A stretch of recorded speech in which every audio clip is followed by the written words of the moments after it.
I guess I get asked questions about national politics and how that plays out in terms of political developments in the country. I see a vast change taking place in America with a huge transfer of power from the executive branch to the legislative branch. And that makes it very complex for American taxpayers. It makes it complex because the administration's programs can involve broad concepts which then must be interpreted by various committees of the Congress.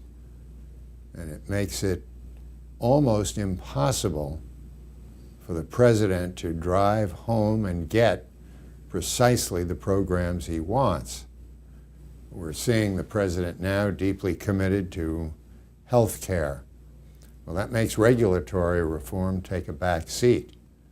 And regulatory reform is going to be determined by Barney Frank in the House and Chris Dodd in the Senate, and how they get along and what their constituents and their campaign contributors have to say.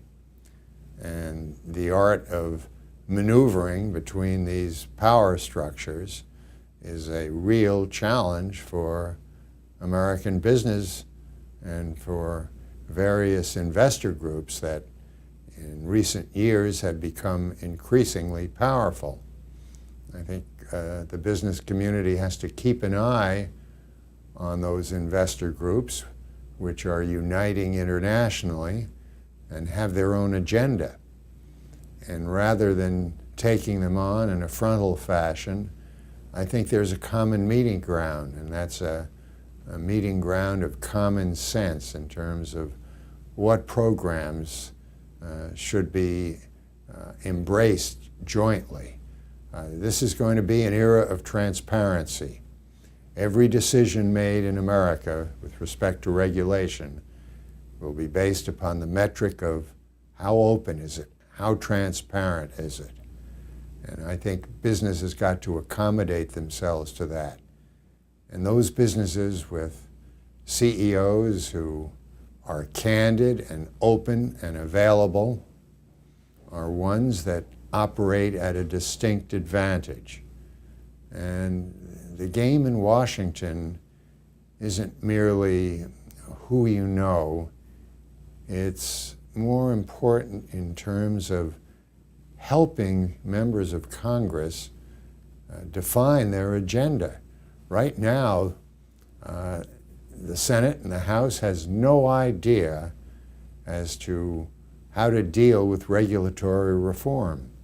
They don't understand the issues, and I think it's terribly important that people in financial services find ways to define those issues, not merely for members, but more importantly for their staffs.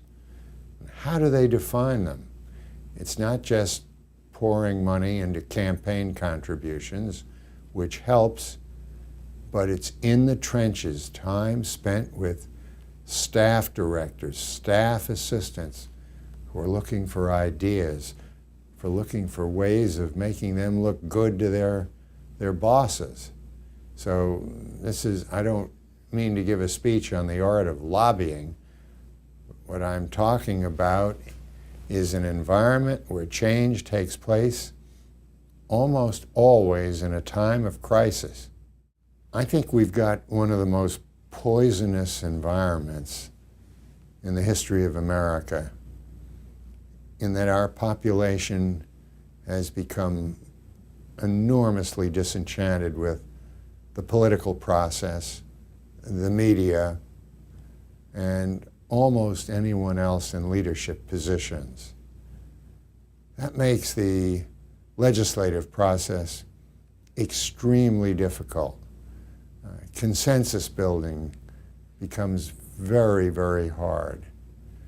And I think that business is hurt by the controversy that surrounds almost every major legislative decision.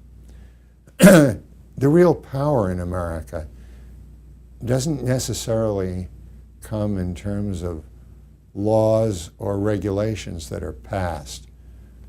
The power comes from the pulpit. What the leading thinkers in America say about issues. I'm talking not just about political figures, but the media. And those few highly respected guardians of public integrity and morality will have a vast influence in terms of public policy. I think academics play a role in this. I think that local politicians play a role in it. And I think the media is terribly important in how they interpret ideas. The business community has been pummeled and bashed with increasing severity. And the way business responds to that has to be, in the first instance, to listen carefully and to respond thoughtfully rather than in terms of a knee-jerk, canned reaction. Well, in the first place, I very much enjoy speaking. And I enjoy large audiences, and I enjoy an intimate dialogue. I very often meet with a small group of key clients for an intimate dinner to talk firsthand about my interface with policymakers, both in the business community through my daily interface, as well as my dealings with Washington leaders. I probably enjoy those upfront dinners, informal conversations, more than anything else. And when I give a speech, the invariable audience response is electric in terms of the session following the speech. The answers to any kind of question. Having testified before Congress probably not less than 75 times, I'm pretty used to answering almost any question. I tend to like mixed audiences.